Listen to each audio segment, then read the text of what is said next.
ప్రతిపక్ష నేతకు ఇరుకు గది అంటూ బీఆర్ఎస్ ఎమ్మెల్యేలు అబ్జెక్ట్ చేస్తూ ఉన్నారు సార్. ప్రతిపక్ష నేత ఛాంబర్ కేటాయింపుపై రగడ జరుగుతోంది.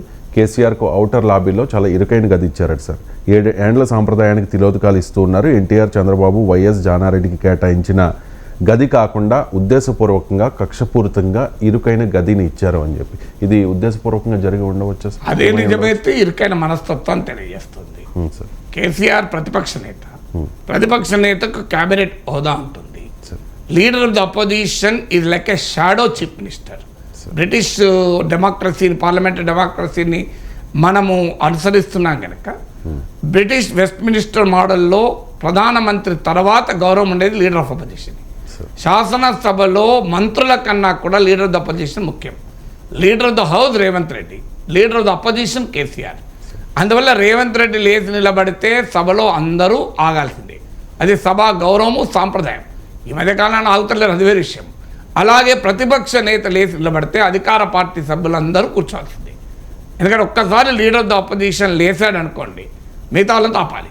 ఎందుకంటే లీడర్ ఆఫ్ ద అపోజిషన్కి ఆ గౌరవం ఉంటుంది. ఎందుకంటే సుప్రీంకోర్టు తీర్పులు చెప్పింది, అధికారంలో ఉన్న వారి రాజకీయ అభిప్రాయానికి, ప్రత్యామ్నాయమైన అభిప్రాయానికి ప్రతిపక్ష ప్రతీక అని. అందువల్ల 37% ఓటింగ్ వచ్చి 39 మంది ఎమ్మెల్యేలకు నాయకుడై తెలంగాణకు 10 ఏళ్ల పాటు ముఖ్యమంత్రిగా ఉండి తెలంగాణ ఉద్యమ రథసారితే తెలంగాణ రాష్ట్ర కళ సాకారం కావడానికి కారణం కేసీఆర్ కదా.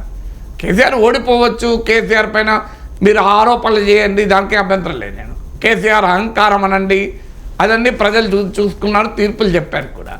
బట్ ఇరుకైన గది ఆయన కేటాయించడం అనేది ఇరుకైన మనస్తత్వం, ఉద్దేశపూర్వకంగానే జరుగుతుంది.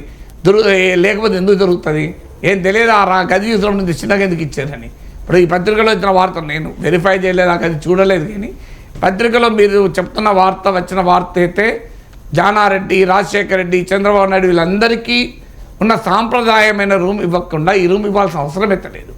ఇలాంటి పనులే కాంగ్రెస్ ప్రభుత్వం చేస్తే కేసీఆర్ పట్ల సానుభూతి పెరుగుతుంది. అందువల్ల కేసీఆర్ను అవమానించడం వల్ల కాంగ్రెస్ పార్టీ గౌరవం పెరగదు. కేసీఆర్ను గౌరవించడం వల్ల కాంగ్రెస్ పార్టీ గౌరవం పెరుగుతుంది. రాజకీయాల్లో అధికారంలో ఉన్నప్పుడు మరింత ఉందాతనం ఉండాలి, అధికారంలో ఉన్నప్పుడు మరింత వినయం ఉండాలి. ఎందుకంటే కేసీఆర్ స్థాయి తెలంగాణ రాజకీయాల్లో చెరిపేస్తే జరిగేది కాదు కదా. కేసీఆర్ను నేను అనేక సార్లు ప్రశ్నించాను, మీకు కూడా తెలుస్తుంది. కానీ but let us be honest in politics. ఆయన కేసీఆర్ ఓడిపోయాడు అంతే, అయినంత మాత్రాన ఓడిపోయిన వ్యక్తి గౌరవం పోతుందా? ఆయన ఇప్పటికీ కూడా తెలంగాణలో మీరు అత్యధిక జనాదరణ కలిగిన నాయకుడు ఎవరు అంటే కేసీఆర్ కన్నా వస్తుంది కదా. సో ఆ ఆనరు, ఆ రెస్పెక్ట్ కేసీఆర్కి ఇవ్వాలి. పాలిటిక్స్లో ఐడియాలజికల్ డిఫరెన్సెస్ ఉండొచ్చు, పాలిటిక్స్లో కొంత పర్సనల్ డీసెన్సీ అయితే మెయింటైన్ చేయాలి. ఎందుకంటే నేను శాసన మండలిలో నాకు అనుభవం, నేను మాట్లాడుతున్న టైంలో నాకు 2 అనుభవాలు. ఒకరు కోనేరు రంగారావు, ఆయన నేను చిన్నపిల్లాడిగా ఉన్నప్పుడు ఉప ముఖ్యమంత్రిగా పనిచేశాడు. ఓ రోజు ఆయన నుండి పెద్దలు నాగేశ్వర్ గారు అన్నారు, నేనుండి అధ్యక్ష ఇది నాకు చాలా ఎంబారసింగ్గా ఉంది, ఎవరు కోనేరు రంగారావు ఎవరు, నాగేశ్వర్ గారు. నాగేశ్వర్ అనేవాడు ఆడుకుంటున్న సమయంలో, నిక్కర్లు వేసుకొని తిరుగుతున్న సమయంలో కోనేరు రంగారావు రాష్ట్రానికి ఉప ముఖ్యమంత్రి. కోనేరు రంగారావు కమిటీ వేసి భూమి సమస్య పైన మంచి రిపోర్ట్ ఇచ్చినటువంటి అనుభవం కలిగిన రాజకీయ నాయకుడు. ఆయన నన్ను పెద్దలంటే నాకు చాలా ఎంబారసింగ్గా ఉంది అధ్యక్ష, అందువల్ల కోనేరు రంగారావుకు విజ్ఞప్తి చేస్తున్నా, నన్ను నాగేశ్వరం పిలిస్తే చాలు అన్నా. అంటే కోనేరు రంగారావు గారు ఇల్లే, సో మీరు వయసుతో సంబంధం లేదది అన్నాడు, మా గౌరవమే పిలుస్తామన్నాడు. సో రోషయ్య గారు, మీకు రోషయ్య గారు చరిత్ర అందరూ తెలుసు కదా. ఆయన ప్రతిసారి మాట్లాడినప్పుడు పెద్దలు నాగేశ్వర గారు అనేవాళ్ళు. నేను అన్నాను, సార్ నేనెట్లా పెద్దలు అవుతాను సార్, మీరు శాసన మండలిలో ప్రతిపక్ష నేతగా మీరు శాసనసభలో జైపాల్ రెడ్డి, వెంకయ్య నాయుడు మాట్లాడుతుంటే స్ఫూర్తి పొందిన వాళ్ళలో నేను ఒకరిని. అలాంటిది మీరు అంటే లేదు, అసలు వయస్సుతో పెద్దరికం కాదు, విజ్ఞానంతో పెద్దరికం వస్తుంది అని చెప్పాడు. నేను విజ్ఞానంలో కూడా మీరు నాకైనా పెద్దవాళ్ళు అన్నాను.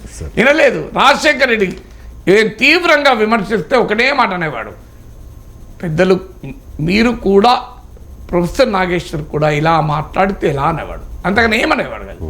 అంటే ఎందుకు ఈ మాట చెప్తున్నా అంటే వాళ్ళందరితో పోలిస్తే రాజశేఖర రెడ్డి, రోషయ్య, కోనేరు రంగారావుతో పోలిస్తే నాగేశ్వర్ ఎత్తండి చాలా చిన్నవాడు కదా. కానీ అది వారి గొప్పతనం, నా గొప్పతనం కాదు అది. సో అందువల్ల ఎప్పుడు కూడా ఒక ఎదుటి వ్యక్తిని మనం గౌరవిస్తే అది మన గొప్పతనం.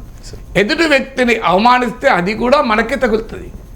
అందువల్ల మన సంస్కారాన్ని తెలియజేస్తుంది. కాంగ్రెస్ ప్రభుత్వానికి సలహా ఏంటంటే ఇది అదే ఇప్పుడు ఆ ఇరుకైన గది ఇచ్చి ఉంటే అది ఎట్టి పరిస్థితుల్లో సరైనది కాదు. కేసీఆర్ ముఖ్యమంత్రి ఆ రూమ్ అయితే అడగడు కదా, అడిగినా ఇవ్వరు కదా. అందువల్ల అసెంబ్లీలో కేసీఆర్ కోరుకున్న గది ఉంటుంది, ఆ గది ఇవ్వాలి. ఆ రకంగా గౌరవం తెలంగాణ ప్రజలు ఎన్నుకున్న ప్రతిపక్ష నేతకు ఉండాలి.